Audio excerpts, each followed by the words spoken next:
मेरा नाम पूजा है। शायद सुनने वाले सोचे कि ऐसी कहानी बस फिल्मों में होती है, लेकिन कुछ हकीकतें अफसानों से भी ज्यादा दर्दनाक होती हैं। और मेरी सच्चाई तो जैसे एक लगातार दर्द देने वाली कहानी है। मैं छोटी सी थी जब मेरी माँ का साया मेरे सिर से उठ गया। मुझे बहुत ज्यादा याद नहीं, लेकिन बस इतना याद है कि पापा ने मुझे सीने से लगाया था और इतना कहा था, तुम अब सिर्फ मेरी बेटी नहीं, मेरी माँ भी हो। उनकी बात मेरे दिल पर छप गई। मैं अपने पापा की आंखों का तारा थी। मेरी हार जीत, हर एक ख्वाहिश एक बार में ही पूरी हो जाती। पापा के हाथों में कुछ अजीब सा जादू था जो मेरे सारे दर्द को एक झटके में मिटा देता था। भाई मुझसे 2 साल बड़ा था। बचपन में हम लोग खूब लड़ते थे, कभी पेंसिल को लेकर तो कभी साइकिल की बारी को लेकर। लेकिन पापा हम दोनों को एक बार फिर से जोड़ देते थे। पापा कहते थे, तुम दोनों तो मेरी आंख का तारा हो, एक को तकलीफ हो तो दूसरी को भी दुख होता है। और हम दोनों हंस देते थे। पापा का कपड़ों का कारोबार एक छोटे से पैमाने पर शुरू हुआ था। एक छोटी सी फैक्ट्री और एक छोटी सी वर्कशॉप कह सकते हैं, जहां कुछ कारीगर औरतों के कपड़े सिलते थे। लेकिन पापा के अंदर एक अलग ही जुनून था। हर दिन खूब सारी मेहनत, हर दिन कुछ नया। फिर धीरे धीरे कारोबार चल पड़ा, फिर थोड़ा और संभला, और देखते ही देखते पापा एक बड़े कारोबारी बन गए। भाई बड़ा हुआ तो पापा ने उसे भी अपने साथ कारोबार में लगा लिया। भाई समझदार था, लेकिन पापा जितना नहीं। मैं ये ध्यान देती थी कि पापा के साथ उसका रवैया बदलने लगा है। वो पापा से बहस करने लगा था, अपने फैसले उनके ऊपर जबरदस्ती थोपने लगा था। और कभी कभी तो पापा की बात काट कर कहता था कि आपको आजकल का जमाना समझ में नहीं आता है, ये सब मेरे तरीके से होगा। पापा चुप रहते थे। शायद बेटे से हार जाना उन्हें मंजूर था, लेकिन बेटे से दूरी नहीं। भाई की शादी की बात चली तो घर में खुशी की लहर दौड़ गई। रिश्ता हमारी रिश्तेदारी में ही था। भाई को भी पसंद था। पापा ने बिना कुछ ज्यादा सोचे समझे तुरंत ही हाँ कर दी। मैंने एक बार पापा को कुछ थका हुआ सा देखा। शायद वो जानते थे कि ये फैसला जज्बाती है, समझदारी से लिया गया नहीं है। फिर भैया की शादी बहुत धूमधाम से हुई। बहुत सादा सी लड़की थी वो। शायद शुरुआत में मैं यही समझी। भाभी ने आते ही सबके दिल जीत लिए, खास तौर पर पापा का। वो अच्छा खाना बनाती, पापा की सेवा करती, उनके साथ बैठकर बातें करती। मैं खुश थी कि पापा खुश हैं, लेकिन फिर कुछ दिनों के बाद ही एक अजीब सी दूरी होने लगी। ऐसा लगता था कि जैसे मैं घर में मेहमान हूँ और भाभी घर की मालकिन। धीरे धीरे उनकी बातों में तीखापन आने लगा। पहले तंजिया बातें, फिर ठंडा पानी, और फिर पूरी तरह से नजरअंदाज कर देना। सब लोग महसूस करते थे और मैं भी बहुत अच्छे से जानती थी, लेकिन कोई कुछ भी कहने की बजाय चुप्पी साध लेता। पापा अक्सर मेरी तरफ देखकर कहते, मेरी बेटी सब कुछ बर्दाश्त कर लेती है। एक दिन मैं किचन में चाय बना रही थी तो भाभी आईं और किचन में बर्तन जोर से पटक कर बोली, अपने कुछ काम खुद भी कर लिया करो। मैं कोई नौकर नहीं हूँ जो हर वक्त नाचती घूमूं। मैंने सर झुका लिया। दिल चाहा कि चीख कर कहूँ कि ये घर मेरा भी है, लेकिन मुझसे कुछ बोला नहीं गया। मैं अपने कमरे में जाकर देर तक रोती रही। वो कमरा जिसमें मेरी हंसी देर तक गूंजती रहती थी, अब मेरे आंसुओं को देख रहा था। बाहर से तभी पापा की आवाज आई, पूजा चाय पिलाओगी? मैंने आंसू पोंछे और किचन की तरफ चल दी। और मेरा भाई, वो तो जैसे मेरी मौजूदगी ही भूल चुका था। शादी के बाद वो सिर्फ अपनी पत्नी का पति ही रह गया था, मेरा भाई नहीं। पापा के साथ वक्त गुजारना ही मेरी पनाह बन गया था। हम साथ में बैठकर बातें करते, चाय पीते। वो अक्सर कहते, जब तक मैं जिंदा हूँ कोई तुम्हें कुछ नहीं कह सकता। मैं सोचती कि वक्त यहीं थम जाए, मैं हमेशा पापा के साए में छिपी रहूं।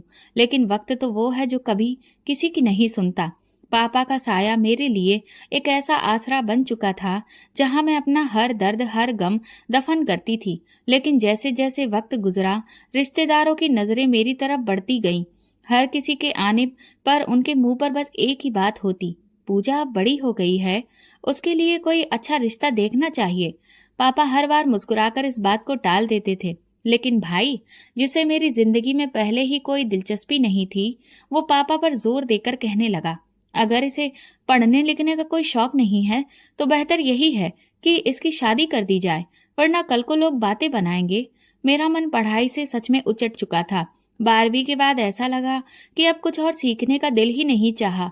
लेकिन हकीकत ये भी थी कि शादी तो मेरे मन में कभी आई ही नहीं थी, न ख्वाबों में न ख्यालों में। भाभी खामोश नहीं रहती थी। हर रोज कोई न कोई नई बात।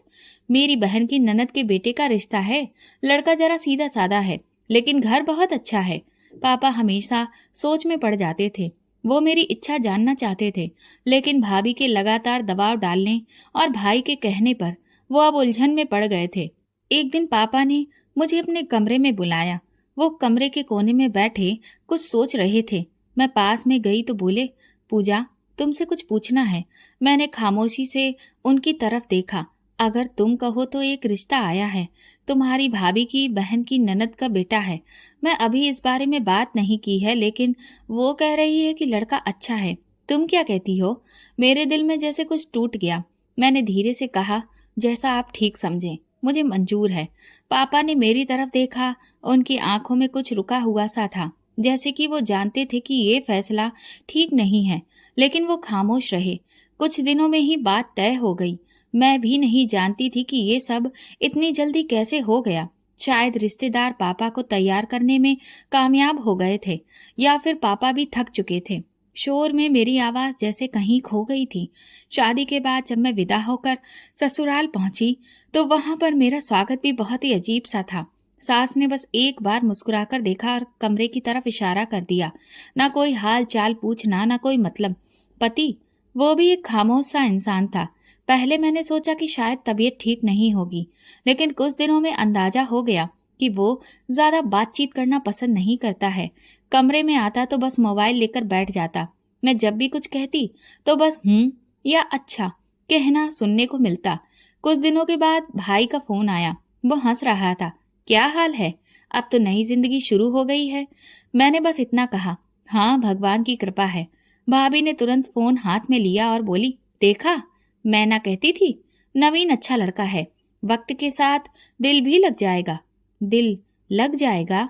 मैंने अपने दिल में सोचा, जिस दिल पर इतना बोझ हो, वो कैसे किसी अजनबी के लिए धड़केगा। ससुराल में सब कुछ नाप तोल कर मिलता था, बात भी, वक्त भी, इज्जत भी। सुबह का नाश्ता बनाती तो तारीफ नहीं होती थी, लेकिन अगर जरा सा कुछ भी जल जाए तो सब लोग नाक मुंह चढ़ा लेते थे। शादी को 3 महीने हुए थे जब एक दिन शाम को दरवाजे पर दस्तक हुई। दरवाजा खोला तो सामने एक अजनबी औरत खड़ी थी। चेहरे पर ना गम ना गुस्सा, आंखों में घुसा हुआ दर्द। उसने बिना कोई दुआ सलाम के कहा, नवीन घर पर है? मैं थोड़ा सा हिचकिचाते हुए बोली, जी, आप कौन? वो बोली, मैं उसकी पत्नी हूँ। ये सुनकर मेरी तो सांस ही रुक गई। इससे पहले कि मैं कुछ भी कहती, वो तुरंत ही अंदर घुस आई। ड्राइंग रूम में बैठते ही मेरा पति आ गया। उसने उसे देखते ही मुंह पकड़ लिया। तुम यहाँ? औरत ने तंजिया कह कहा लगाया। हाँ, क्यों? डर लग रहा है? मेरी आंखों के सामने जैसे कोई तमाशा चल रहा था, जिसमें मैं कभी भी किरदार नहीं बनना चाहती थी। नवीन ने मुझे इशारे से कमरे के अंदर जाने को कहा, लेकिन अब तो बहुत देर हो चुकी थी। बाद में मुझे पता चला कि उसने 2 शादियां की थीं।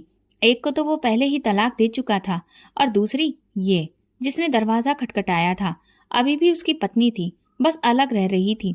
ये सब तुमने मुझसे छुपाया क्यों? मैंने पूछा। तो पति ने बड़े ही लापरवाह लहजे में कहा, क्योंकि मैं जरूरत नहीं समझ रहा था। तुम्हें इससे क्या फर्क पड़ता है? मैं पत्थर हो गई। फर्क तो उसी दिन पड़ गया था जब तुमने शादी के समय हमसे ये बात छुपाई और खुद को कुंवारा बताया। कुछ दिन के बाद ससुराल का माहौल और भी ज्यादा बदलने लगा था। सास अक्सर मुझे हुक्म देने लगी थी, पूजा, ये बर्तन धो दो, बाहर भी झाड़ू लगा, और हाँ, मेरे लिए वक्त पर नाश्ता तैयार होना चाहिए।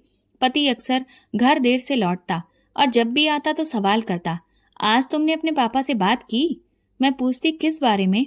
तो कहता, अपने पापा से कहो कि हमें कुछ पैसे भिजवा दें, क्योंकि मुझे कुछ काम शुरू करना है। पहली बार तो मैंने इनकार किया तो वो नाराज हो गया। अगले दिन घर में सख्त रवैया, ठंडा लहजा और तंजिया बातें। रात को आकर बोला, देखो, ये तुम्हारे पापा का ही वादा है, कल को तुम्हारे लिए ही ये काम आएगा। मैंने पापा को फोन किया। ज्यादा कोई इधर उधर की बात किए बिना सीधा कहा, पापा, नवीन को कुछ पैसों की जरूरत है। पापा ने कहा, क्या तुम्हें सच में ये मंजूर है? मैंने कहा, हाँ पापा, शायद उन्हें पैसों की सख्त जरूरत है। कुछ दिनों में पैसे आ गए और नवीन खुश हो गया। 1 महीने तक सब कुछ ठीक चलता रहा। फिर एक दिन सास शाम को बोली, पूजा, सुनो, तुम्हारे पापा को बोलो कि वो नवीन को एक मोटरसाइकिल लेकर दें, उसको आने जाने में परेशानी होती है। मैंने तुरंत जवाब दिया, माँ जी, अभी पापा ने कुछ दिन पहले ही तो पैसे भेजे थे। वो कहने लगी, तो कोई एहसान नहीं किया, बाप है, वो तुम्हारी बेटी के ससुराल में ध्यान देना उसकी जिम्मेदारी बनती है। नवीन रात को कहने लगा, तुम्हें दिक्कत क्या है? तुम अपने पापा से बात क्यों नहीं करती हो? तुम्हारी वजह से सारा काम रुका पड़ा है। मैंने हिम्मत करके कहा, पहले भी पापा ने बिना किसी सवाल जवाब के दिया था, लेकिन तुम्हारी मांगे तो रुकने का नाम ही नहीं ले रही हैं। नवीन ने गुस्से से मेज पर हाथ मारा, तो अब तुम मेरे खिलाफ खड़ी हो रही हो? मैंने तुम्हें इज्जत दी, घर दिया, और तुम अब मुझ पर सवाल उठा रही हो? इज्जत जो कभी मुझे मिली ही नहीं। वो अपनी आवाज ऊंची करके मुझे खामोश करवा रहा था। मैं कुछ बोली नहीं, पापा को भी कुछ नहीं बताया, बस इतना कहा, अभी कुछ मत भेजिएगा। पापा ने हाँ समझकर बस अपना सर हिला दिया, लेकिन उनकी खामोशी में कुछ छुपा हुआ था, और मैं घर में भी कुछ नहीं बताया। शायद मैं अपने अंदर के तूफान को छुपाने की कोशिश कर रही थी, क्योंकि मुझे शर्मिंदगी होती थी कि ये फैसला मैं खुद ही किए बैठी थी। सच्चाई तो ये थी कि मेरी जिंदगी की बुनियाद ही झूठ पर रखी गई थी, और हर दिन वो बुनियाद और ज्यादा कमजोर होती जा रही थी। 6 महीने गुजर चुके थे। एक दिन मैंने सुना कि नवीन किसी से फोन पर कह रहा था, अब अगर ये भी बेकार निकली तो फिर इसके साथ वक्त बर्बाद करने का क्या फायदा है। उसका फोन बंद हुआ तो मैंने धीरे से पूछा, क्या बात कर रहे थे आप? उसने आंख उठाकर देखा और मुझसे कहा, कुछ नहीं, बस काम की बात कर रहा था। तुम हर वक्त सुनती क्यों रहती हो? मैंने अपना रुख मोड़ लिया, लेकिन मन में उसकी बात गूंजती रही। अब हर छोटी बात में ताना शामिल होता था। अगर नाश्ते में जरा सी भी देर हो जाए तो सुनने को मिलता, बस अब यही और रह गया था, निकम्मी कहीं की, न बच्चा न 4 घर के काम होते हैं। सास की बातचीत में भी अब एक नया अंदाज आ गया था। अब तुम्हारे जैसा नसीब हो तो यही हाल हो। शादी को 1 साल होने वाला है, लेकिन अब तक कोई खुशखबरी नहीं मिली। मैं हर महीने उन नजरों का सामना करती जो मेरे शरीर को कसूरवार ठहराती थी। डॉक्टर के पास जाने की बात पर मेरी सास ने बड़े ही कठोर लहजे में कहा, डॉक्टर के पास जाना कोई जरूरी नहीं है, हम सब कुछ समझते हैं। मैंने खामोशी ओढ़ ली। मैं हर रोज खुद को तसल्ली देती, शायद एक दिन धीरे धीरे सब कुछ बदल जाएगा, लेकिन कल की उम्मीद कुछ और ही बनकर रह जाती थी। एक दिन नवीन घर लौटा तो बहुत गुस्से में था। जूते निकालकर फेंकते हुए बोला, आज फिर बिजली का बिल वक्त पर जमा नहीं हुआ, तुम घर में करती क्या रहती हो? मैंने धीरे से कहा, आप ही तो कहते हैं कि ये काम आपके हैं। वो लपक कर मेरी बाह को जोर से खींचते हुए बोला, जुबान चलाने लगी हो? मेरी कलाई पर निशान पड़ गया, लेकिन मैंने कुछ भी नहीं कहा। रात को कमरे में सन्नाटा छाया रहा। सोने से पहले वो बोला, अगर यही हाल रहा तो मैं तुम्हें तुम्हारे मायके वापस भेज दूंगा, बेकार औरत। एक दिन मोहल्ले की एक मौसी आई हुई थी। चाय पेश की तो सास ने उनके सामने ही कहा, हमारी बहू तो बस पत्थर की मूरत है, न हंसती है न बोलती है, शायद कुछ कमी है जिसकी वजह से खामोश रहती है। मैंने महसूस किया कि मेरी खामोशी भी अब एक ताना बन चुकी थी। अगर बोलूं तो बदतमीज और चुप रहूं तो पत्थर की मूरत। मेरी माँ कह रही थी कि तुम्हें किसी डॉक्टर से चेकअप करवाया जाए। वो चाहती थी कि अगर कुछ ठीक न निकले तो मैं फिर से शादी कर लूं। मेरे दिल पर जैसे किसी ने छुरी रख दी हो, लेकिन आवाज नहीं निकली। सिर्फ इतना पूछा, और आप? उसने मोबाइल पर नजरें जमाए हुए कहा, अगर ऐसा ही रहा तो शायद मुझे शादी करनी ही पड़ेगी। मैंने आसमान की तरफ देखा, जैसे वहां कोई जवाब छुपा हो। सोने से पहले सास कमरे में आई और बोली, तुम्हारे पापा से कहा था कि सब कुछ देकर बेटी भेज रहे हो, लेकिन यहाँ तो सब कुछ खाली है। मैंने अपना रुख दूसरी तरफ कर लिया। वो बोली, याद रखना, अगर घर में बच्चा नहीं हुआ तो अपने घर वापस जाओगी। कभी कभी सोचती थी कि काश बीमार हो जाती, तब शायद कोई हमदर्दी करता, लेकिन सेहतमंद होकर भी हर दिन बीमार सी लगती थी। मैंने एक बार पापा को फोन किया। वो बोले, तुम ठीक हो? मैंने कहा हाँ। वो बोले, लेकिन आवाज सुनकर लग रहा है कि ठीक नहीं हो। मैंने जवाब दिया, बस मैं थक गई हूँ पापा। उन्होंने धीरे से कहा, देखो बेटा, अगर सहना बहुत ज्यादा हो गया है तो बताना जरूर। लेकिन मैंने नहीं बताया। कई बार ऐसा हुआ कि रात को जब सब सो जाते, मैं छत पर जाकर आसमान देखती रहती, सोचती क्या वाकई आसमान के नीचे सब ठीक हो जाएगा। आईने में खुद को देखा, आंखें सूजी हुई थी, होठों पर खामोशी थी। नीचे से सास की आवाज आई, नाश्ता बन गया या अभी रोने का शौक बाकी है? मैंने अपने चेहरे पर पानी के छींटे मारे, दुपट्टा ओढ़ा और नीचे उतर गई। दिल भले ही जल रहा था, लेकिन चूल्हा भी जलाना ही था। बर्तनों की आवाज के बीच दिल बार बार यही कह रहा था, अब अपने पापा के पास चली जाओ, बस, अब और नहीं। उस शाम मैंने एक बैग में 2 जोड़ी कपड़े रखे। दिल वहीं रह गया था, लेकिन कदम मजबूत थे। नवीन दरवाजे पर ही मिल गया। बोला, कहाँ जा रही हो? मैंने आंखों में आंखें डालकर कहा, पापा के पास। वो तंजिया हंसते हुए बोला, जाते वक्त ये भी कह देना कि अब वापस नहीं आओगी। दरवाजा मेरे पीछे बंद हुआ, लेकिन ऐसा लगा जैसे किसी ने कैद खाने का दरवाजा तोड़ा हो। पापा के घर पहुंची तो शाम हो चुकी थी। उन्होंने दरवाजा खोला, मुझे देखकर चौंक गए। पूजा, सब ठीक है? मैंने सिर्फ इतना कहा। अब और कुछ नहीं सुनना, कुछ नहीं सहना, बस आपके पास रहना है। उन्होंने दरवाजा बंद किया, मुझे अंदर ले गए और सोफे पर बैठा दिया। बोले, बेटा, अब सब कुछ बताओ। मैं सब समझ गया हूँ, तुम जहाँ हो सही हो। अगले दिन पापा मुझे अपने एक जानकार वकील के पास ले गए। वहां बैठकर पहली बार जुबान से शब्द निकले। वकील ने सारी बात सुनी, कुछ सवाल किए और कुछ दस्तावेज तैयार करवाए। नवीन को नोटिस भेजा गया। 3 दिन बाद जवाब आया, घमंड से भरा, तलाक मंजूर है। इस पर और कोई बात नहीं करना चाहता।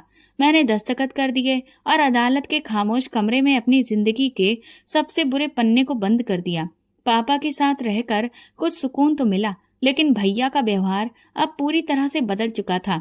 एक शाम वो कमरे में आया और बोला, आपने तलाक दिलवा दिया? पापा, अपनी बेटी के लिए माँ बाप बनने के चक्कर में उसे तलाकशुदा बना दिया।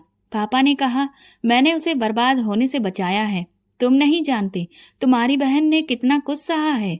भाई मुंह मोड़कर चला गया और अगले दिन मुझसे बात करना भी बंद कर दिया।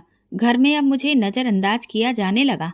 अगर बातों में मेरा नाम आता तो बस तंज के साथ। भाभी अब उल्टी सीधी बातें सुनाती रहती, मैं चुप रही। अगर जवाब देती तो मामला और बढ़ता। वैसे भी अब खामोशी ही मेरे जीवन का हिस्सा बन चुकी थी। भाई ने पापा से भी बात करना बंद कर दिया था। कारोबार के फैसले वो अब खुद करने लगा था। अक्सर कहता, मैं भी कमाता हूँ, हर बार पापा की ही नहीं चलनी चाहिए। पापा ये सब बर्दाश्त करते रहे, लेकिन मैंने कहा, पापा, मैं आपका बोझ नहीं बनना चाहती, मैं कुछ काम करना चाहती हूँ। उन्होंने मुस्कुराकर कहा, तुम्हारा जो जी करे वो करो, बस तुम खुश रहो, यही काफी है। कुछ दिनों के बाद मैंने एक सिलाई सीखने वाले इंस्टीट्यूट में दाखिला ले लिया। पापा मुझे खुद अपने साथ लेकर गए और कहने लगे, अपनी दुनिया खुद बनाओ, दूसरों से कोई उम्मीद मत रखो, अगर रखोगी तो दिल टूटेगा। उस इंस्टीट्यूट में जाना मेरे लिए एक नई दुनिया में कदम रखने जैसा था। वहां और भी लड़कियां थीं, जिनकी अपनी अपनी कहानियां थी, अपने अपने दर्द, लेकिन उन सब में बस एक बात पड़ी थी, वो सब दोबारा जीना चाहती थी। भैया का व्यवहार बिल्कुल ठंडा हो गया था। वो अक्सर घर में ये बात उठाता रहता, अब इसकी दोबारा शादी करवा देनी चाहिए। आखिर कब तक ये हमारे सर पर रहेगी? पापा खामोशी से सुनते, फिर कहते, ये उसकी जिंदगी है, फैसला भी उसका होगा। लेकिन मैं जानती थी कि वो दबाव महसूस करते हैं, और अब वो दबाव घर की दीवारों पर भी महसूस होने लगा था। सिलाई सीखने के 3 महीने बाद मुझे एक छोटे से यूनिट में कुछ वक्त के लिए काम मिल गया। सैलरी मामूली थी, लेकिन मेरे लिए वो सैलरी मेरे हालात के लिए काफी थी। मास्टर साहब ने मेरी तारीफ की। वो मुस्कुराकर कहते, तुम तो हमेशा तारीफ के लायक थी, बस वक्त ने तुम्हें छुपा दिया था। मगर वक्त कुछ ज्यादा देर छुपाए रखना भी कहाँ जानता है। एक शाम वापसी पर मैंने देखा कि घर में सन्नाटा था। भाई की आवाज नीचे कमरे से आ रही थी। भाभी भी साथ में ही थी। मैं भी जब वहां पहुंची तो भाभी की माँ रोती हुई आई, पूजा बेटा, तुम्हारे पापा। और उनकी ये बात अधूरी रह गई। मेरे पैरों तले जमीन खिसक गई। फैक्ट्री में उन्हें दिल का दौरा पड़ा था, सिर्फ 15 मिनट, और मेरा सब कुछ खत्म हो गया था। अंतिम संस्कार के बाद सब कुछ बदल गया। घर के दरवाजे वही थे, मगर अब पिता का साया हट चुका था। वो कुर्सी जहां पापा बैठा करते थे, उनका चश्मा जो मेज पर रखा रहता था, सब वैसा ही था, मगर वो नहीं थे। पहले दिन तो सब आए, अफसोस किया, रस्में हुई, लेकिन दूसरे दिन ही भाई की बातें बदलने लगी। पापा का कारोबार मुझे ही संभालना होगा, आखिर मैं ही तो उनके साथ था। किसी ने भी नहीं कहा कि वो कारोबार पापा ने अपनी मेहनत से बनाया था, तुम सिर्फ उसमें शामिल थे। भाभी ने मुझे किचन से दूर कर दिया। पापा तो अब रहे नहीं, अब घर की बागडोर की दौड़ अलग ही होगी। मैंने अपनी प्लेट और कप एक छोटे कप में रख लिए। अब मैं ऊपर वाले कमरे में रहती थी। अपना नाश्ता खुद बनाती, अपना खाना खुद लेकर खाती। एक दिन भाई बैठक में कुछ कागजों में व्यस्त था। मैं चुपचाप उनके पास से गुजरी तो उसने आवाज दी, पूजा जरा रुकना। मैं रुकी। ये फैक्ट्री की मिल्कियत के कागज हैं, पापा के दस्तखत हैं। तुम भी इसमें बराबर की मालकिन हो। तुम्हें अगर कोई चीज चाहिए तो साफ बात करो, बाद में कोई भी शिकायत नहीं। मैंने कहा, मैं तो यही समझी थी कि पापा ने सब कुछ हम दोनों के लिए बनाया है। वो बोला, हाँ लेकिन चलाने वाला तो मैं था ना। अब मामलात में तुम्हारे इंटरफेयर करने से मुझे उलझन होती है। इसके बाद मुझे किसी मीटिंग में शामिल नहीं किया गया। फैक्ट्री की चाबियां बदल दी गईं। अकाउंट्स जो ज्वाइंट थे वो खत्म कर दिए गए। मेरे पूछने पर सिर्फ इतना कहा जाता, अब सब कुछ मेरे मुताबिक होगा। सिलाई की यूनिट में काम करने वाली एक बहन ने एक दिन कहा, दीदी आप तो बड़े घर की लगती हो, यहाँ क्यों हो? मैंने कहा, घर वो होता है जहाँ आपको मोहब्बत मिले, भरोसा मिले। वहाँ बस रहने की जगह है, कोई अधिकार नहीं। भाई की जुबान से पापा का जिक्र कम होता जा रहा था, लेकिन प्रॉपर्टी की बातें बढ़ने लगी थी। एक दिन बैठक में आवाज सुनी, घर का बंटवारा भी सोचना होगा। आखिर बच्चे बड़े हो रहे हैं और जगह कम पड़ती जा रही है। वहां बैठे एक मेहमान ने पूछा, पूजा बहन का भी हिस्सा है? भाई ने कहा, बेटियों का हिस्सा तो बस कागजों पर होता है, जमीनी तौर पर कुछ भी नहीं।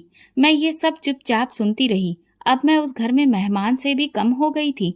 कपड़े धोना, झाड़ू लगाना, बर्तन साफ करना, लाइट का बिल तक खुद देना, ये सब नॉर्मल बन चुका था। एक दिन भाभी ने आकर कहा, ऊपर वाले कमरे में अब हमारा बेटा पढ़ने लगा है, तुम कहीं और जाकर अपना बंदोबस्त कर लो। मैंने ये सवाल किया, कहाँ जाऊं? वो बोली, बहुत सारे आश्रम खुले हुए हैं औरतों के लिए। तुम तो अब अकेले रहने की आदी हो चुकी हो, अब अपनी जिम्मेदारी खुद उठाने का मतलब समझो। उस रात मैं छत पर देर तक बैठी रही। आसमान में तारे थे मगर कोई भी रोशनी मेरे लिए नहीं थी। सोचा, पापा होते तो ये सब नहीं होता। अगले दिन जब मैं जा रही थी तो भाई सोफे पर बैठा मोबाइल देख रहा था। भाभी बच्चों को खाना खिला रही थी। किसी ने सिर उठाकर नहीं पूछा कि मैं कहाँ जा रही हूँ। मैं गई नहीं, मुझे धकेल दिया गया। वो दरवाजा बंद हुआ पर एक फैसला खुल गया। अब जिंदगी सिर्फ सहने का नाम नहीं थी, अब मुझे खुद अपनी जगह बनानी थी, चाहे अपने दम पर या किसी अजनबी की मेहरबानी से। जिस दिन मैंने उस घर को छोड़ा, वहीं से मेरी जिंदगी का एक और रास्ता खुल चुका था। कुछ दिन मुझे अपने करीबियों के घरों में गुजारने पड़े। हर जगह बस इतना ही वक्त मिला जितना कि सवाल ना उठें। फिर मैंने शहर के पुराने कब्रिस्तान के पास एक खाली जगह ढूंढी जो किसी जमाने में चौकीदार के लिए बनी थी। रात वहीं गुजर जाती और दिन में मैं किसी छोटे मंदिर या किसी कोठी में काम करके कुछ रुपए कमा लेती। बस इतना ही काफी था जीने के लिए। इसी दौरान एक दिन एक जाना पहचाना चेहरा मिला। मौसी, संगीता मौसी। वही संगीता मौसी जो कभी पापा से दवा लेने आई थी। वे बाजार में मिली। मेरी हालत देखकर हैरानी से पूछने लगी, बेटा घर वापस क्यों नहीं गई? मैंने उनकी तरफ देखा और धीरे से कहा, वहां अब मेरे लिए कोई जगह नहीं रही मौसी। उन्होंने मेरे माथे पर हाथ रखा और बोली, काश तुम्हारे पापा होते तो ये दिन तुम्हें कभी देखना नहीं पड़ता। तुम्हें पता है तुम्हारे भाई ने फैक्ट्री बेच दी है। मेरे कदम रुक गए। मैंने सवालिया नजरों से देखा। हाँ, 2 दिन पहले एक पार्टी आई थी, पूरा ऑफिस खाली करवा दिया गया। मैं तो हैरान रह गई। वो जगह जो तुम्हारे पापा के नाम पर थी। मैं खामोश हो गई।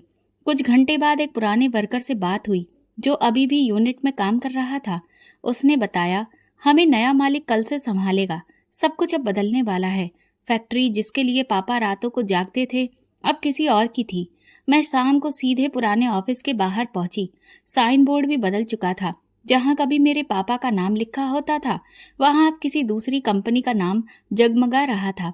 एक जान पहचान वाले कर्मचारी ने बताया, तुम्हारे भाई साहब कह रहे थे कि सऊदी अरब में उन्होंने एक बड़ा सेटअप शुरू किया है, उसके लिए सब बेच दिया गया। उस रात मैं कब्रिस्तान के किनारे जा बैठी। वहां वही खामोशी पसरी थी जो मेरे दिल में थी। 2 दिन बाद एक और झटका लगा।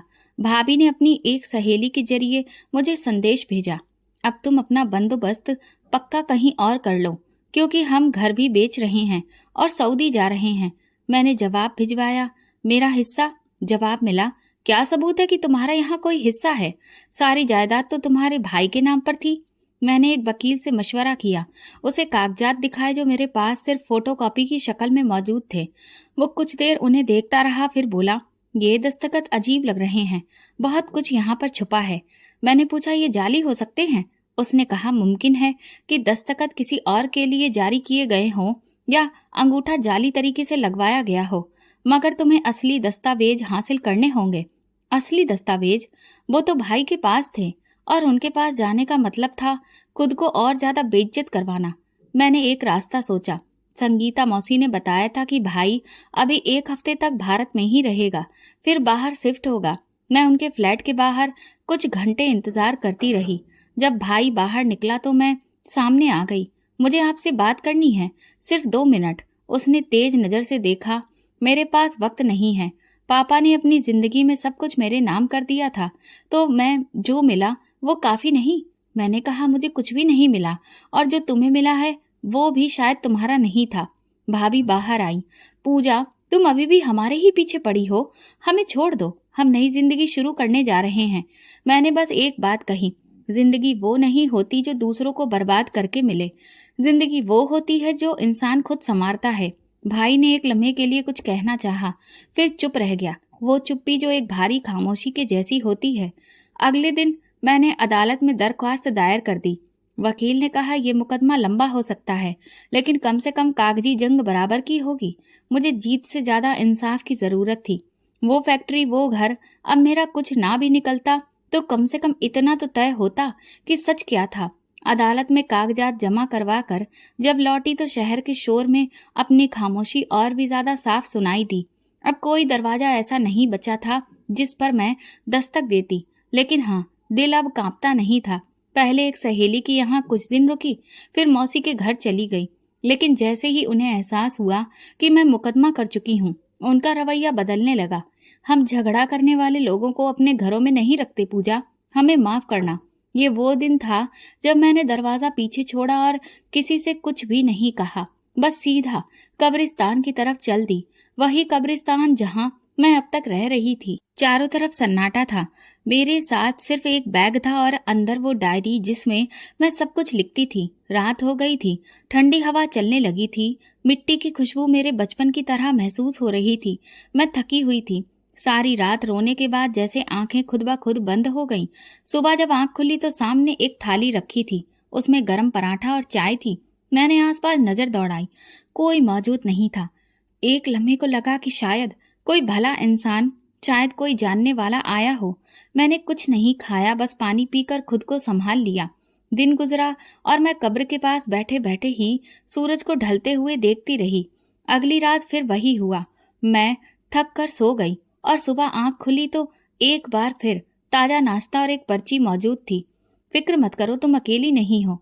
अब मेरे दिल में सवाल पैदा होने लगा, ये कौन है? रोज कौन आकर मेरे लिए खाना रख जाता है?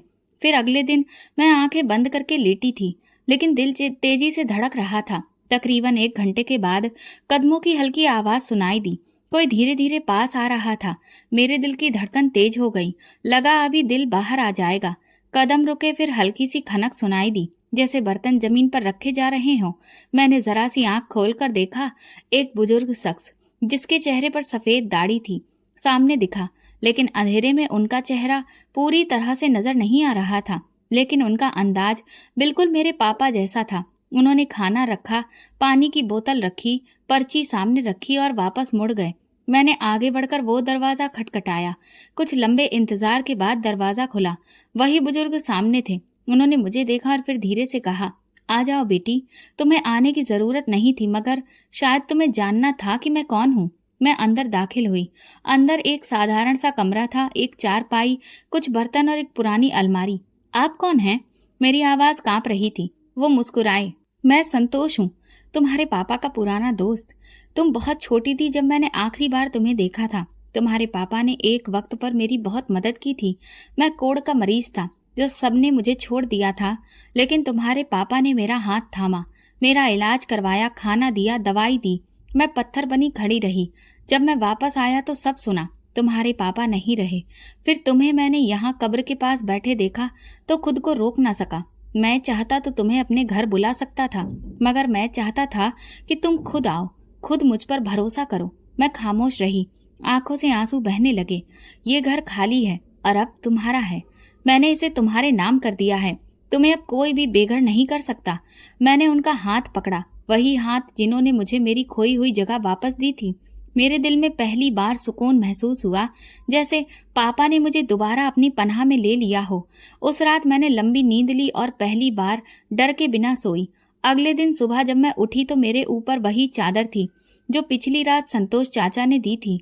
मैंने अपने बैग से पुरानी डायरी निकालकर पापा के नाम पर कुछ लिखा था, लेकिन उसे मैंने पन्ने को सब अधूरा छोड़ दिया। शायद इसलिए कि जो सवाल लिखना चाहती थी उसका जवाब मिल चुका था। संतोष चाचा ने नाश्ता तैयार कर लिया था, सादा सा खाना, जैसे पापा भी अक्सर खुद बनाकर खाते थे। मैंने उनसे नजर मिलाए बिना पूछा, आप कितने दिनों से मेरे पीछे आ रहे थे? वो खामोशी से थाली मेरे सामने रखते हुए बोले, जिस दिन तुम पहली बार इस कब्रिस्तान में आई थी उसी दिन से। मैंने हैरत से देखा, तो आपने वो सब अकेले ही किया? खाना, पानी, वो पर्चियां? उन्होंने मुस्कुराकर जवाब दिया, अकेला हूं तो करता भी सब खुद ही हूं। पर्चियां वो सिर्फ तुम्हें याद दिलाने के लिए थी कि तुम टूटी नहीं हो, बस बुरे वक्त से गुजर रही हो। मैंने पूछा, आप मुझे पहले क्यों नहीं मिले? वो कुर्सी पर बैठकर दरवाजे की तरफ नजर डालते हुए बोले, तुम्हारे पापा जितने सख्त थे उतने ही खामोश भी। मेरी बीमारी के दिनों में सबने दरवाजा बंद किया, सिर्फ वही आए, मेरे जख्म धोए, मुझे सहारा दिया। उसके बाद मैं वापस अपने गांव चला गया। वहां से बस यही सुना कि वो नहीं रहे। जब वापस आया तो तुम्हारी हालत देखी तो दिल नहीं माना। मैं तुम्हें यूं बेसहारा नहीं देख सकता था। मैंने धीरे से पूछा, आपका कोई अपना नहीं? वो लम्हे भर खामोश रहे, फिर बोले, न पत्नी है न औलाद। शायद तुम्हारे पापा ही मेरे सब कुछ थे और अब तुम हो। मैंने नजरें झुका ली। उनके लहजे में अजनबियत नहीं, अपनापन था जो कभी पापा के लहजे में दिखता था। तुमने मुझे अपना समझा, मैं एहसानमंद हूँ। वो हंसने लगे, ये एहसान नहीं, अधिकार है। तुम मेरे दोस्त की निशानी हो। तुम्हारे पिता ने मुझ पर जो एहसान किए हैं वो कोई नहीं चुका सकता, लेकिन मैं चाहता था कि तुम्हें अपनी अहमियत का एहसास खुद हो, इसलिए कभी सामने से आकर कुछ नहीं कहा। मैंने कहा, तो वो पर्चियां आप लिखते थे? हाँ। उन्होंने धीरे से सिर हिलाया। हर रोज सोचता था, आज क्या लिखूं जो तुम्हारे दिल को सहारा दे। कभी तुम्हारे पापा के लहजे में, कभी दोस्त के। मेरे मन में वो सारी पर्चियां घूमने लगी। तुम अकेली नहीं हो, तुम्हारे पिता तुम्हारे साथ हैं। उन शब्दों के पीछे सिर्फ शब्द नहीं, एहसास छुपा था। संतोष चाचा ने एक फाइल लाकर मेरे सामने रखी। ये देखो। मैंने उसे खोला तो कानूनी दस्तावेज निकले। उस पर साफ लिखा था, ये मकान जो मेरे नाम पर है आज से पूजा के नाम पर दर्ज किया जाता है। मेरी आंखें नम हो गईं। ये आप क्या कर रहे हैं? उन्होंने मेरे हाथ थाम कर कहा, मैं अपनी जिंदगी का वो कर्ज चुका रहा हूँ जो तुम्हारे पापा ने मेरे लिए चुकाया था, और तुम्हें वही मुकाम दे रहा हूँ जो तुम्हारा है। मैंने धीरे से कहा, ये मुकाम देने के लिए आपने जो किया वो कोई और नहीं कर सकता था। उसी दिन से मैंने सब कुछ ठीक करना शुरू कर दिया। सामान जमाया, फर्श धोया, पर्दे बदले, पापा की तस्वीर लगाई। संतोष चाचा रोज सुबह बैठक के सामने पेड़ के नीचे कुर्सी पर बैठकर चाय पीते और पुरानी बातें सुनाते। एक दिन मैंने उनसे पूछा, आपने कभी दोबारा जिंदगी शुरू करने का नहीं सोचा? वो हंसकर बोले, हर कोई दोबारा शुरू नहीं कर सकता, कुछ लोग सिर्फ दूसरों को दोबारा शुरू करने की हिम्मत देते हैं। मैंने मुस्कुराकर कहा, इसलिए आप मुझे लगातार खाना देकर हिम्मत दिलाते हैं। उन्होंने एक पर्ची निकाल कर दी। यह आखिरी पर्ची है, इसे संभाल कर रखना। मैंने पर्ची खोली, उस पर लिखा था, अब तुम खुद लिख सकती हो, तुम्हारे शब्द तुम्हारी रोशनी होंगे। शायद यही वो दिन था जब मुझे महसूस हुआ कि मैं टूट कर भी बच गई हूँ। अब मेरे पास न सिर्फ पनाह थी बल्कि पहचान भी थी। जब कागजी कार्रवाई पूरी हुई और सब कुछ मेरे नाम पर हो गया तो ये एहसास आने लगा कि अब मैं किसी और की छत के नीचे नहीं, अपने घर में सांस ले रही हूँ। भले ही वो सिर्फ 2 कमरों का सादा सा मकान था, लेकिन मेरे लिए वो एक पूरी दुनिया थी। पहली बार मैंने अपनी मर्जी से दरवाजे पर नाम की तख्ती लगाई। संतोष चाचा मेरा हमसाया बन चुके थे। हम साथ में नाश्ता करते, साथ बाजार जाते और वो रोज शाम को सिलाई वाली मेज के पास बैठकर पुरानी खबरें सुनाते। उनकी मौजूदगी में वो सन्नाटा खत्म हो चुका था जो बरसों से मेरे जहन को खा रहा था। अगले हफ्ते 3 लड़कियां मेरे पास सिलाई सीखने आईं। उनमें से एक की माँ ने पूछा, बेटा आप खुद भी सिखाती हैं? मैंने जवाब दिया, अभी शुरू किया है, ये मेरा नया रास्ता है। कई दिन गुजर गए। एक शाम दरवाजे पर दस्तक हुई। बाहर एक बच्चा खड़ा था, हाथ में मोबाइल था। दीदी, कोई आपसे बात करना चाहता है। मैंने फोन लिया, लाइन पर भाई था। पूजा, मैं चुप हो गई। मैं सऊदी अरब में हूँ। सब कुछ खत्म हो गया है। वो कंपनी जिसके साथ मैंने सौदा किया था वो तो फ्रॉड निकली। फैक्ट्री के पैसे भी ले गई और घर का पैसा भी। अब मैं यहाँ मेहनत मजदूरी कर रहा हूँ। मेरी जुबान पर कुछ नहीं था, लेकिन दिल में हलचल जरूर थी। वो बोलता रहा, तुम्हारी भाभी मुझसे अलग हो चुकी है, बच्चे लेकर वापस चली गई है। मेरे पास अब कुछ नहीं बचा, सिर्फ एक मोबाइल और कुछ पैसे। मैं जानता हूँ मैं गलत था, लेकिन पापा की मौत के बाद जैसे कुछ नजर आना बंद ही हो गया था। तुमसे भी मैं बहुत बुरा व्यवहार कर रहा था। फोन बंद होने के बाद मैं देर तक बैठी रही। न खुशी थी न गुस्सा, बस एक एहसास कि सब कुछ आखिर सामने आ ही गया। अगले दिन संतोष चाचा आए। मैंने उन्हें सब बताया। वो खामोशी से सुनते रहे, फिर बोले, भगवान ने तुम्हें वक्त से पहले बहुत कुछ दिखा दिया है ताकि तुम वक्त पर समझ सको। मैंने कहा, अब दिल में न नफरत है न रिश्ता, बस एक दूरी है। उन्होंने बात में सर हिलाया। ठीक है, पर अगर वो वापस आए तो वो जान ले कि अब तुम पहले वाली पूजा नहीं रही। कुछ ही दिनों में मेरे सिलाई ग्रुप में बढ़ोतरी हो गई। अब 5 लड़कियां शाम को आती और मोहल्ले की गलियों से कुछ काम भी आने लगा। एक औरत ने कहा, बहन, आपके कपड़े की सिलाई बहुत बेहतरीन है। और ये बात मेरे लिए सबसे खूबसूरत थी। एक शाम दरवाजे पर फिर वही बच्चा आया। बहन, फोन है सऊदी अरब से। संतोष चाचा ने फोन उठाया। कुछ लम्हों के बाद उन्होंने मुझे फोन दिया। पूजा, मैं वापस आ रहा हूँ। कुछ दिनों में हिंदुस्तान में हूँ। सर छुपाने की जगह नहीं है। बस इतना जानता हूँ कि जिस छत के नीचे पैदा हुआ था वो छत अब नहीं रही। मैंने बगैर किसी एहसास के कहा, कब आ रहे हो? 1 हफ्ते बाद। अगर इजाजत हो तो कुछ दिन तुम्हारे पास ठहर जाऊं? मैंने कुछ लम्हे सोचा, फिर जवाब दिया, ये मेरा नहीं, संतोष चाचा का घर है। अगर वो चाहें तो आ सकते हो। फोन बंद हुआ और संतोष चाचा ने मेरी तरफ देखा। तो तुम उन्हें वापस आने दोगी? हाँ, क्योंकि अब मैं कमजोर नहीं हूँ। और माफी, वो हमेशा बड़ी रहेगी। संतोष चाचा बोले, तो तुम अब वाकई बड़ी हो गई हो। मेरे चेहरे पर एक मुस्कुराहट बिखर गई। एक दोपहर दरवाजे पर हल्की सी दस्तक हुई। संतोष चाचा कुर्सी से उठे। मैं सिलाई मशीन पर काम कर रही थी। वो वापस आए तो उनके साथ वो खड़ा था जो बरसों पहले मुझे दरवाजे से निकाल चुका था, मेरा भाई। उसकी हालत बदली हुई थी। बाल बिखरे थे, चेहरे पर थकान और आंखों में नमी थी जो मैंने कभी देखी नहीं थी। हाथ में सिर्फ एक बैग था और कपड़ों से साफ पता चलता था कि उसकी हालत बहुत खराब है। उसने झिझकते हुए चाचा को नमस्कार किया और मेरी तरफ देखा। संतोष चाचा ने एक तरफ होकर कहा, अंदर आ जाओ, धूप तेज है। भाई ने कमरे में कदम रखा, लेकिन अंदर के सुकून को तोड़ने के लिए कुछ नहीं बोला। चंद लम्हे गुजरे, फिर उसने नजर उठाकर कहा, मैं माफी मांगने आया हूँ। सब कुछ लुटा चुका हूँ और अब तुम्हारे सिवा कोई नहीं बचा। मैं खामोशी से संतोष चाचा की तरफ देखने लगी। वो समझ गए और बाहर चले गए। भाई ने बैठते ही कहना शुरू किया, सऊदी अरब में सब कुछ खत्म हो गया। पार्टनर पर भरोसा किया, वो रकम लेकर गायब हो गया। भाभी ने तलाक ले लिया, बच्चों को अपने साथ ले गई। मैंने कई दिन सड़कों पर गुजार दिए, मजदूरी की, फिर फैसला किया कि वापस आकर वो सब मांग लूं जिससे दूरी बना ली थी।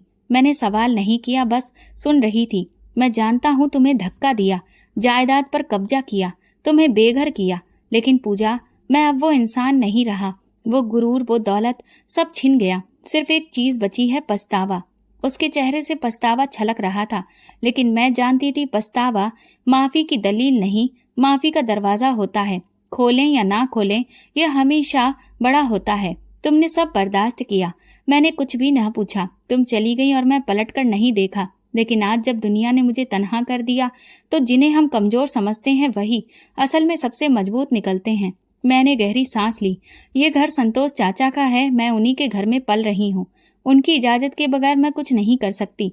इस वक्त संतोष चाचा दरवाजे पर आ गए, जैसे सब सुन चुके थे। पूजा, अगर ये सच बोल रहा है तो मेरे दरवाजे बंद नहीं हैं। मैंने तुम्हें अपना घर दिया, अब तुम्हारे फैसले का वक्त है। मैंने भाई की तरफ देखा। यहाँ जगह है, लेकिन शर्त भी है। शर्त भी है? वो फौरन बोला, जो कहो मंजूर है। यहाँ किसी को हक नहीं कि अतीत को मुद्दा बनाए।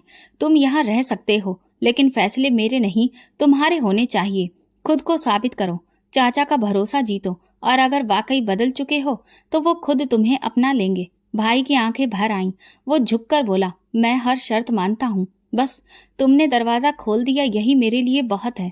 अगले दिन से वो घर के छोटे मोटे कामों में मदद देने लगा। संतोष चाचा ने उसे अपनी जरूरत के काम थमा दिए। ये सब करके लाओ और वक्त पर फिर देखेंगे अगला कदम क्या है। भाई ने बिना कोई ऐतराज के सब किया। शाम को चाचा ने मुझसे कहा, बदले हुए चेहरे को परखना मुश्किल होता है, लेकिन जो खुद को बदले उसका रास्ता रोका नहीं जा सकता। अब वो रोजाना शाम को मेरे साथ सिलाई यूनिट के बाहर बैठता और आने वाली लड़कियों को दरवाजा खोलता।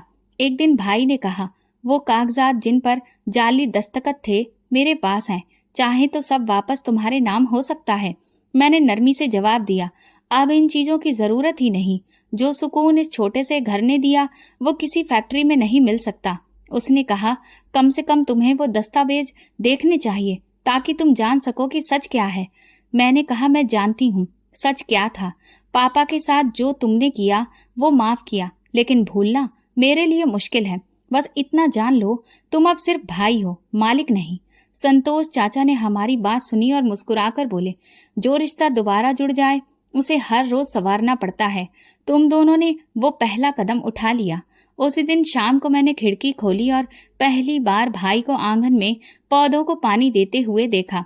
वही हाथ जो कभी बेदर्दी से मुझे धक्का दे चुके थे, आज नरमी से मिट्टी को संवार रहे थे।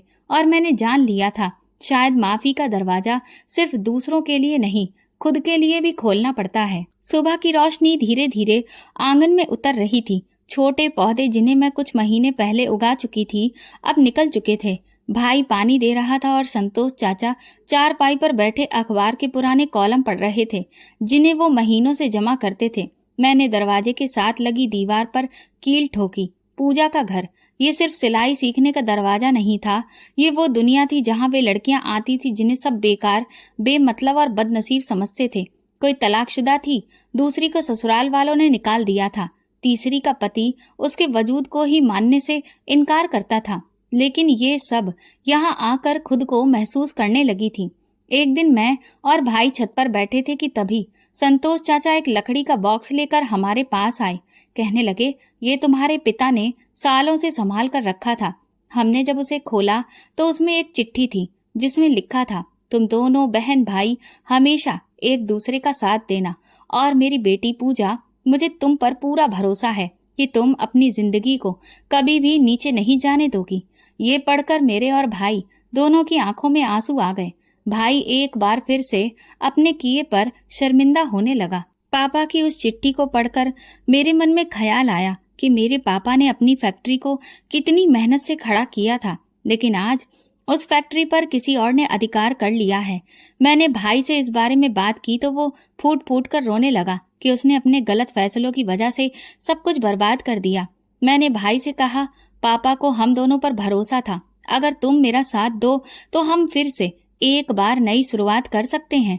भले ही हमारे पास पापा जितना अनुभव नहीं है, लेकिन इतने सालों में हमने उनसे काफी कुछ सीखा है और बस उसी को आगे बढ़ाते हुए हमने घर से ही एक छोटे से कारोबार की शुरुआत की, जैसे पापा ने की थी। धीरे धीरे कुछ साल बीतने लगे। एक तरफ मैं अपने छोटे से बिजनेस में दिन रात मेहनत कर रही थी, दूसरी तरफ सिलाई सेंटर पर भी ध्यान दे रही थी। अब वहां मैंने कुछ और हुनरमंद लड़कियों को सिखाने के लिए रख लिया था। कुछ सालों में हमारे पास इतना पैसा आ गया कि हमने एक छोटी सी वर्कशॉप की शुरुआत कर ली, लेकिन यह हमारी बहुत छोटी जीत थी। अभी तो बहुत बड़ा मुकाम हासिल करना था। इस फैक्ट्री को उस मंजिल तक पहुंचाना था जहां हमारे पिता की मेहनत सबको दिखाई दे। एक दिन संतोष चाचा ने हमें एक खबर पढ़कर सुनाई जो अखबार में छपी थी। वो मेरे पति के बारे में थी। उस पर उसकी पत्नियों ने कोर्ट केस कर दिया था। वो एक पत्नी रखने के बावजूद कई औरतों से बार बार शादी करके उनके साथ धोखाधड़ी कर रहा था और इसीलिए उसकी पत्नियों ने उस पर मुकदमा दर्ज कराया था। उसका ये काला चेहरा सबके सामने आ गया। अदालत ने ना सिर्फ उसे सजा सुनाई बल्कि ये भी फैसला दिया कि उसे उन दोनों औरतों को जुर्माना भी चुकाना पड़ेगा। जब मैंने जुर्माने की रकम पढ़ी तो मेरी आंखें बड़ी हो गईं। वो जुर्माना बहुत भारी था, इतना कि शायद वो पूरी तरह से बर्बाद हो जाए। मुझे ये खबर पढ़कर कुछ सुकून मिला, क्योंकि ऐसे लोगों को ऐसी ही सजा मिलनी चाहिए। जैसे जैसे साल बीत रहे थे, हम भाई बहन दिन रात मेहनत करके तरक्की के रास्ते पर आगे बढ़ रहे थे। और फिर वो दिन आया जब एक बार फिर से हमने पापा के नाम पर और भी बड़े स्तर पर एक बड़ी सी फैक्ट्री खोली। जब ये सब भाभी को पता चला तो उन्होंने भाई से माफी मांगी और दोबारा वापस लौटने की कोशिश की, लेकिन भाई ने कहा जो औरत सिर्फ अच्छे वक्त में साथ रहे वो औरत बुरे वक्त में फिर से छोड़ सकती है। इसीलिए मैं तुम्हारे साथ नहीं रहना चाहता, लेकिन हाँ, मैं अपने बच्चों से दूर नहीं रह सकता। इसलिए जब तुम्हारा दिल करे मेरे बच्चों को मेरे पास लाती रहना और मैं अपने बच्चों की पूरी पूरी जिम्मेदारी उठाऊंगा। बस मेरे और तुम्हारे बीच अब पति पत्नी का कोई रिश्ता नहीं रहेगा। हम सिर्फ अपने बच्चों के माँ बाप ही रहेंगे। आज भाई अपने बच्चों के साथ एक खुशहाल जिंदगी जी रहा है, क्योंकि भाभी अब बच्चों को हमारे पास ही ज्यादा दिनों के लिए छोड़ जाती हैं। मैं भी अपने भतीजे भतीजियों के साथ बहुत खुश हूँ। भाई ने एक दो बार दोबारा शादी करने की बात कही, लेकिन मैंने साफ इनकार कर दिया, क्योंकि अब मैं इस जिंदगी में खुश हूँ। सबसे ज्यादा मुझे खुशी इस बात की है कि मेरे भाई को अपनी गलती का एहसास हुआ और उसे अपने पिता की कद्र समझ में आ गई थी। तो दोस्तों, अगर आपको हमारी कहानी पसंद आई हो तो कमेंट करके जरूर बताएं। वीडियो को लाइक करें और ज्यादा से ज्यादा शेयर करें। अगर आप चैनल पर नए हैं तो सब्सक्राइब जरूर करें और नोटिफिकेशन बेल दबाएं ताकि अगली अपडेट सबसे पहले आपको मिले। धन्यवाद।